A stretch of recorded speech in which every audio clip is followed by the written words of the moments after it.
everyone, Catherine Stratford here from First Step. First Step is an agency in Wayne County, Michigan that provides free supportive services to survivors of domestic violence and sexual assault. I wanted to come and talk to you today about some of the technology needs and how we are dealing with the technology changes here at First Step during the COVID crisis. Can we start, first of all, by talking about these video conference calls that we are having to do? Are they not the most crazy thing in the world? And there's so much going on during these calls. Like what I like to call the muted talker. You know, the coworker who has no idea that their mic is muted and they just keep talking and talking and talking, and all you see are their lips moving.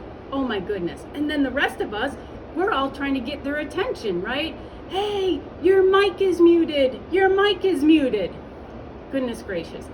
How about the coworker who, like I like to call, is distance challenged, right? The person who cannot figure out where to be on the camera and they're zooming in and zooming out. They have no idea that half the time they're on that conference call, all we see is a close-up of their nose. Hey, what about the "can you hear me" coworker, right? The person who's on that conference call saying, "Can you hear me? Is anybody there? Can you hear me?" Oh my goodness. And how about one of my favorites is the significant others who are wandering in the background and have no idea that a conference call is going on. What about the background noises that we hear? We hear TVs blaring, dogs barking, babies cooing, and children playing. It is quite a riot. Personally, I have resorted to every video conference call, I now wear a hat. I figure change things up, make it a little bit more exciting. The reality is I'm doing it because I am way overdue for a haircut. Can anyone else relate to that? But on a serious note, I wanted to talk to you today about how survivors of domestic violence are dealing right now during the COVID crisis.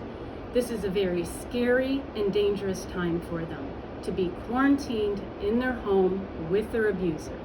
They are feeling afraid, they are feeling isolated.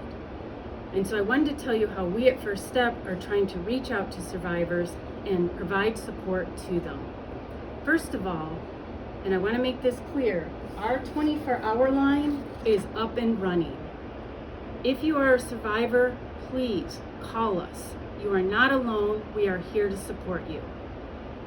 With our 24-hour line, we have staff that are on site answering the 24-hour line, and then we have advocates who are off-site also answering the 24-hour line.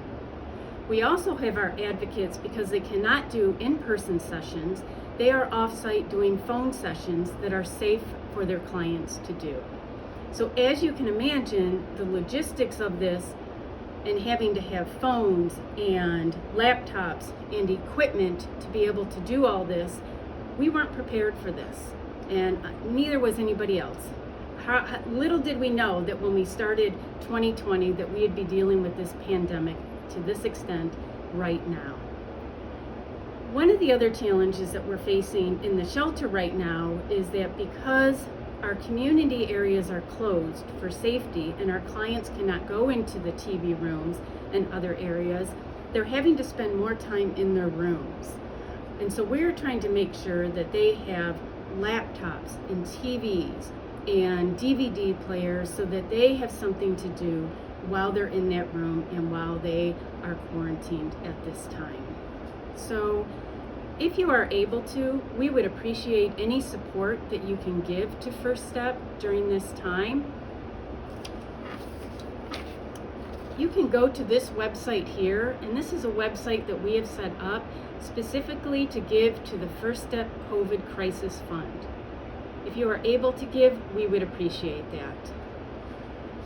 If you are in Michigan, but you are somewhere else in the state, I would recommend that you go to the Michigan Coalition Against Domestic and Sexual Violence website, and you can find the Domestic Violence and Sexual Assault Agency in your area to support them.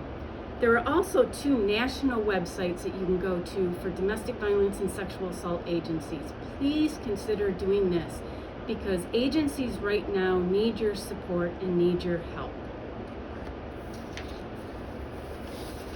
So, thank you for being part of a community of love, supporting survivors of domestic violence and sexual assault during this time. Thank you for supporting First Step. Oh, you know what? I have a video conference in a few minutes, and I got to decide which hat to wear. So everybody, be safe and be well, and thank you. Thank you for all your help.